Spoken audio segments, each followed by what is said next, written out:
And the lipedema diagnosis was a bit of a slow hitter. So I had lost a bunch of weight on a ketogenic diet. I had a normal waist size. I still do. But there was like this odd aspect to it where even with my first picture with Dave, where I still had a little bit more weight to lose, he had like put his arm around me for the picture, and I remember feeling so self-conscious because I was aware that my arms were just big, like they looked big. And like there's the sequence of pictures where I'm clearly like trying to pull away, like, nah, I don't know about it. And then he pulls me back in, and it's great. But like I was aware on some level of the disproportion. I just thought it was how I was naturally shaped. But fast forward to I think 2019, and I had done this super long fasting experiment, 2 weeks of water fasting, and then fat fasting on top of that, where I was only consuming pure fat.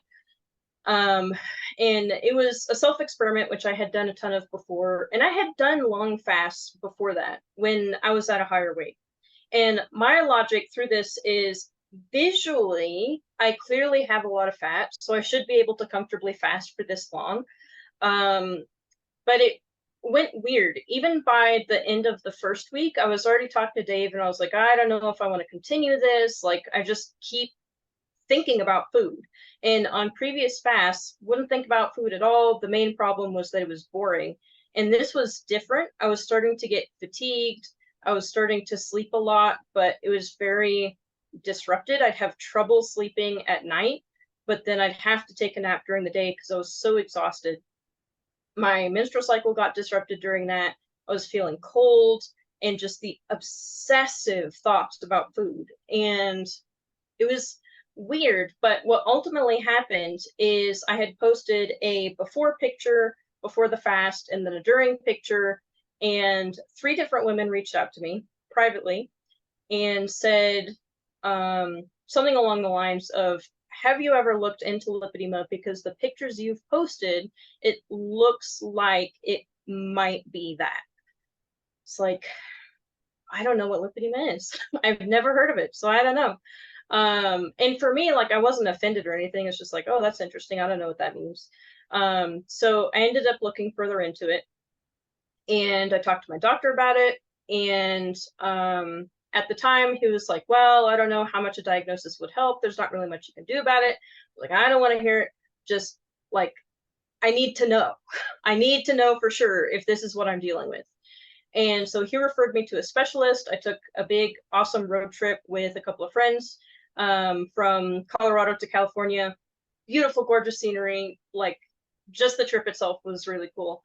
And I got the diagnosis, and it's like, okay. And it actually took a while for it to set in, because at that point, it's just like, even when it was suggested to me, I was in research mode. And I was like, okay, like, what is this? What are all the papers published about it? What am I walking into, basically? And even at the diagnosis appointment, I was talking to the doctor, and I was like, okay, so like there's this and blah, blah, blah. And do you think it works like this? Do you think this is happening?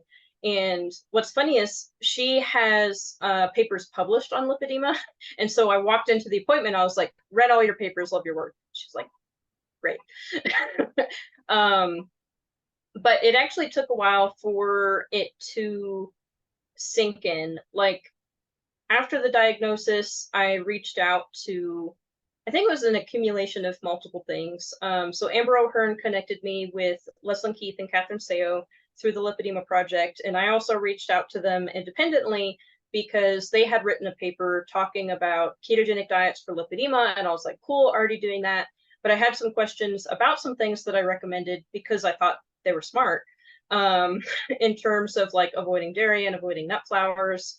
And I had already seen in the keto and weight loss community that those could be problematic. So it's like, oh, that's interesting.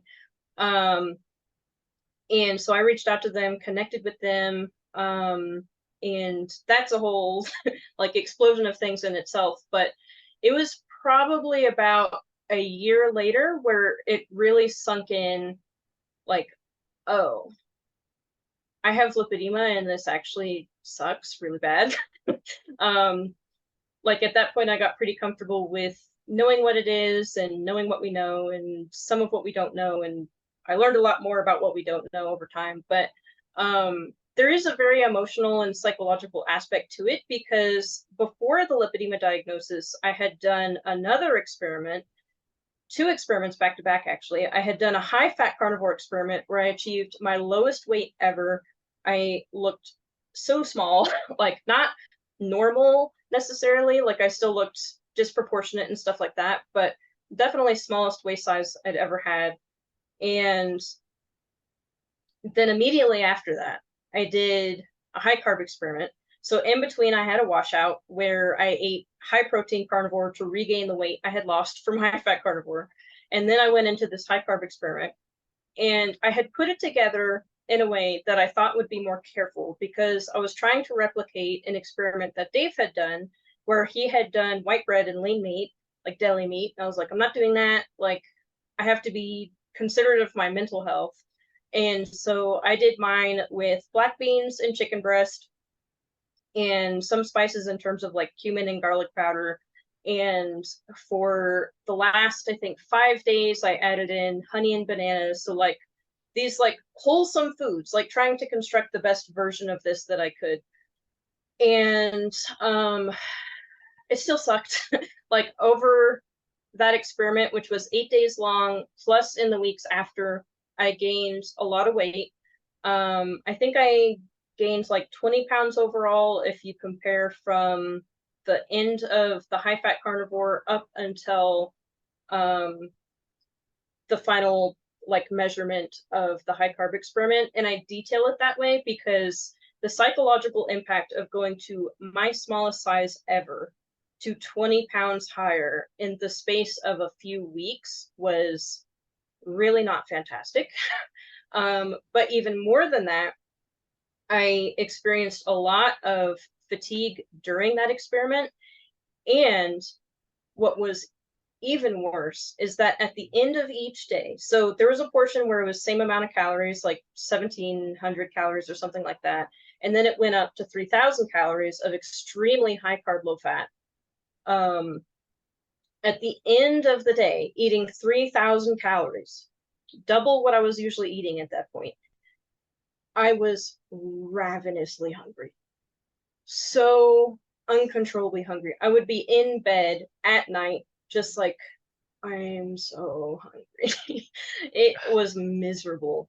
And then in the 2 months after that, I started experiencing mood instability and anxiety, social anxiety. I went to 2 conferences immediately after that. I had to step out for some of them to just randomly cry for no reason whatsoever. And the weirdest experience that I had was I gave a presentation at Keto Fest again, and I was talking about the links between insulin resistance and the immune system and how those interact and work with each other and interfere with each other and all this stuff.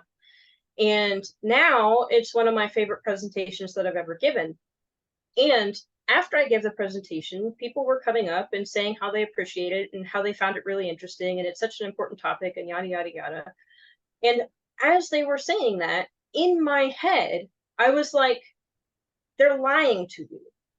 They are telling you lies. They are making it up. They're being polite. They hated it. They didn't get it. They didn't understand it. You did all that work for nothing. Like just this stream. And even as that stream is coming in, I'm like, this does not make sense. Like this reaction is completely separated from reality.